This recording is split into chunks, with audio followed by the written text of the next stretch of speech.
कभी कभी किसी से ऐसा रिश्ता बन जाता है कि सुबह उठते ही सबसे पहले उसी का ख्याल आता है। तो चलिए आज मैं बात कर रही हूँ अपने फेवरेट प्लांट एडेनियम के बारे में।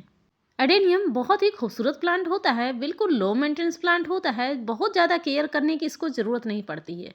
लेकिन अभी जो मौसम है ना, अधिक सर्दी वाली, इस टाइम पे ये पौधा हो जाता है डोरमेंट। डोरमेंट के कारण इस पौधे को बहुत कुछ झेलना पड़ता है। कई बार पत्तियां काली हो जाती हैं, भूरी हो जाती हैं, फ्लावर जो भी कलियां बनती हैं सभी सूख जाते हैं, खिलते नहीं हैं। तो ये सारी जो कारण होती है बहुत सारी चीज़ों से होती है। तो इसी का आज मैं उपाय लेकर आई हूँ कि किन किन कारणों से ऐसा सभी होता है कि पत्तियां पीली पड़ रही हैं, क्या हो रहा है। तो चलिए फिर देर किस बात की।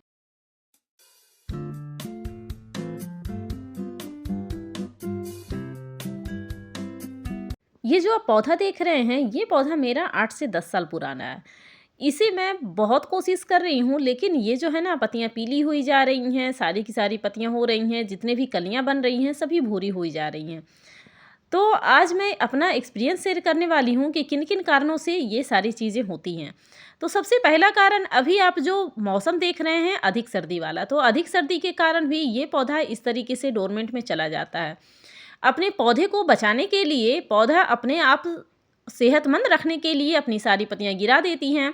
जो कलियाँ बनती हैं वो सभी भूरी पड़ जाती हैं, वो खिल नहीं पाती हैं, क्योंकि ये पौधा पूरी तरीके से जा चुका है डोरमेंट में।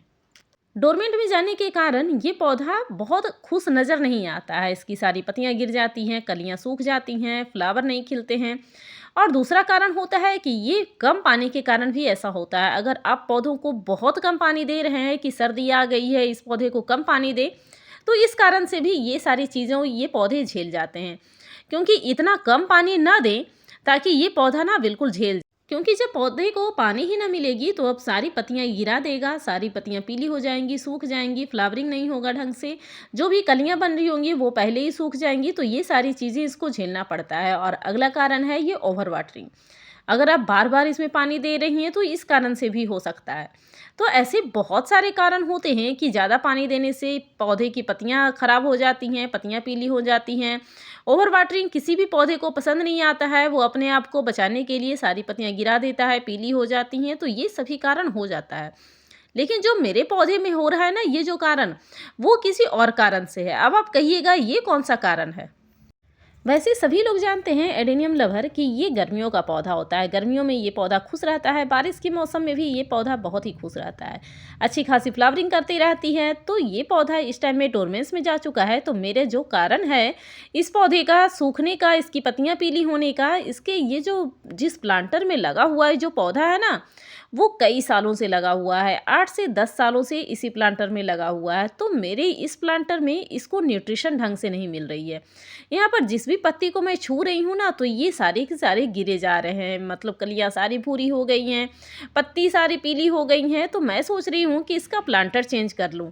और प्लांटर चेंज करने के बाद का भी रिजल्ट मैं आपके साथ शेयर करूँगी कि किस तरह से पौधा हो चुका है। तो जहाँ से भी टच करती हूँ ना, सारी की सारी पत्तियाँ धड़धड़ा के गिर जाती हैं, सभी खराब हो चुकी हैं। और मुझे ये जो कारण है ना, काफ़ी लेट से समझ में आया, क्योंकि मैं तो सोच रही थी पौधा डोरमेंस में जा रहा है और ये प्रॉब्लम मेरे गर्मी से ही शुरू हो रही है। पहले तो मैं सोच रही थी कि अधिक गर्मी के कारण हो रहा है, फिर सोची कि अधिक बारिश में जब पौधा बाहर रह रहा है तब हो रहा है, लेकिन जब सर्दी में भी यही हो रहा है तब मुझे ये चीज़ समझ में आई। अपना एक्सपीरियंस बता रही हूँ। वैसे तो मेरे पास बहुत सारे एडेनियम के प्लांट हैं और सभी बड़े बड़े प्लांटर में लगे हुए हैं। जैसा प्लांट का साइज़ होता है ना, वैसा मैं प्लांटर दे रखी हूँ। लेकिन इस पौधे में ये ग्राफ्टेड वाला एडेनियम है ना, इसी में बहुत ज़्यादा प्लांटर नहीं दे पाई। जो पहले से लगा हुआ था उसी में लगा हुआ था, कई साल से चल ही रहा था, तो मैं इस पर ज़्यादा ध्यान नहीं दे रही थी। इस बार देख रही हूँ कि काफ़ी टाइम से ये पौधा ना बीमार ही चल रहा है, कहीं रूट रॉट भी नहीं हुआ है, कहीं किसी प्रकार का प्रॉब्लम नहीं हुआ है, क्योंकि मैं हमेशा फंजीसाइड यूज़ करते रहती हूँ। तो इस तरीके के प्रॉब्लम भी नहीं हुआ है मेरे पौधे के साथ और ग्रोथ भी अच्छी खासी चल रही थी। लेकिन इस गर्मी के कारण ना, गर्मी से ही ये पौधा थोड़ा थोड़ा बीमार रहने लगा। इसमें ढंग से पत्तियां नहीं बन रही थी, जो भी पत्तियां बन रही थी सभी पीली हुई जा रही थी थोड़े थोड़े दिन पे। और ये जो प्लांटर आप देख रहे हैं पूरी तरीके से रूट बॉन्ड हो चुका है, मतलब ये काफ़ी सालों से लगा लगा पौधा ये काफ़ी एकदम से भर गया है। इसे न्यूट्रिशन नहीं मिल रही है, कितना भी हम खाद दे देते हैं तो इसमें जगह ही नहीं है। तो इसको न्यूट्रिशन ढंग से नहीं मिल रही है। इस कारण इसमें जितनी भी पत्तियाँ बनती हैं ना, सभी पीली हो जा रही हैं। आप देख रहे हैं, इसको मैं ना निकाल कर आपको दिखाती हूँ। प्लांटर काफ़ी छोटा पड़ गया है पौधे के अनुसार। इसीलिए कभी भी एक बात पे फ़ोकस ना करें कि ये पौधा डोरमेंस में जा रहा है तो इससे इसकी पत्तियाँ पीली होंगी ही, इसके वर्ड्स जो बन रहे हैं वो काली होंगी ही, भूरी हो जाएँगी, नहीं खिलेंगे। तो एक कारण पे कभी भी ध्यान ना दें, सारी चीज़ों को समझें आप अपने पौधों के लिए। तो इस तरह से मैं आपको दिखाती हूँ कि कितनी बुरी तरीके से ये रूट बॉन्ड हो चुका है, ये गमला ना काफ़ी छोटा पड़ चुका है। तो सारी चीज़ों को आप पौधों को समझिए, पौधों को समझने में भी वक़्त लगता है। तो ये मेरा अपना खुद का एक्सपीरियंस है और इसकी ना जो मिट्टी दिखा रही हूँ, मिट्टी भी इसमें ढंग से नहीं रह पा रही है, क्योंकि प्लांटर ही छोटा है। जितनी बड़ी प्लांटर की साइज़ है उतनी बड़ी इसकी रूट ही है, पूरी भरी पड़ी है रूट से ही। तो इसमें न्यूट्रिशन एक्स्ट्रा एक्स्ट्रा न्यूट्रिशन कहाँ से मिलेगा? जो मैं ऊपर से खाद भी डालती हूँ, तो ये इसे अच्छा से एब्ज़ॉर्ब नहीं कर पाते हैं, क्योंकि इसमें ढंग से मिट्टी ही नहीं है। वैसे कहा जाता है एडेनियम को, और मैं भी खुद भी करती हूँ कि कुछ दिन ना, कुछ महीने मैं 15 से 20 दिन या फिर महीना भर इसे ना वैसे ही हवा में लटका देती हूँ। सारी मिट्टी निकाल कर हवा में लटका देती हूँ। तो वो अलग कारण होता है कि पौधों को हवा में लटकाने से उसकी कोटेक्स मोटी होती है, और छोटे से छोटे प्लांटर डालने से भी कोटेक्स मोटी होती है। लेकिन बहुत छोटे प्लांटर डालने से तो इसकी न्यूट्रिशन ही नहीं बन रही है, इसको ढंग से खाना ही नहीं मिल पा रहा है। तो इसकी सारी मिट्टी मैं निकाल रही हूँ, तो देख रहे हैं आप, इसमें ढंग से मिट्टी भी नहीं है, क्योंकि ये प्लांटर काफ़ी छोटा पड़ चुका है इस पौधे के अनुसार। तो यहाँ पर मैं दिखाती हूँ कि देखिए पौधा कितना छोटा बड़ा हो चुका है पौधा, और मिट्टी इसमें बिल्कुल भी नहीं है, रूट इसकी बिल्कुल भी नहीं अंदर जगह है। और मिट्टी तो हम लोग वही वाली बनाते हैं ना, जो एडेनियम प्लांट के लिए हम लोग बनाते हैं। मोरंग डालते हैं और गार्डन सॉइल डालते हैं, फंजीसाइड डालते हैं। लेकिन जो एडेनियम का प्लांट मिट्टी बनाते हैं, उसमें ना आप कोकोपीट गलती से भी यूज़ ना करें, चाहे वो छोटा प्लांटर में लगा रही हो या फिर आप बड़े प्लांटर में लगा रही हूँ। तो इसके रूट से जितनी भी मिट्टियाँ मैं निकाल रही हूँ, सभी बहुत ही अच्छी तरीके से निकल रहे हैं, क्योंकि मिट्टी इसमें बची ही नहीं है, सारा रूट रूट ही है। मिट्टी इसमें जब बचेगा ना, जब ये बड़ा प्लांटर में जाएगा, तो इसकी मैं इस तरह से केयर कर देती हूँ, देख लेती हूँ। जब निकाल ही रही हूँ प्लांटर से, तो इसको देख लेती हूँ कहीं कुछ रूट रॉट तो नहीं हुआ। रूट रॉट होगा तो उसको मैं चेक करके अभी फंजीसाइड डाल दूँगी। वैसे ये जो मौसम होता है ना, इस टाइम पे इसको रिपोर्ट नहीं करना चाहिए, लेकिन मेरे साथ अलग प्रॉब्लम चल रही थी इसीलिए। यहाँ पर देखिए मैं मिट्टी बना रखी हूँ एडेनियम का, और इसमें फंजीसाइड भूलना कभी भी ना डालें, क्योंकि इस टाइम पे ये पौधा डोरमेंट पे, या कभी भी आप एडेनियम प्लांट को रिपोर्ट कर रही हैं ना, तो बिना फंजीसाइड इसको रिपोर्ट कभी भी ना करें।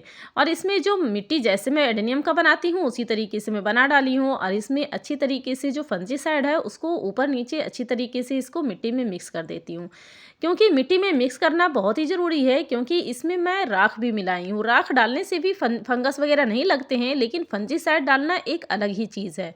और इसे मैं अच्छी तरीके से मिलाते हुए सारी मिट्टी को मैं अच्छे से यहाँ मिक्स कर दी हूँ। अब यहाँ ली हूँ प्लांटर।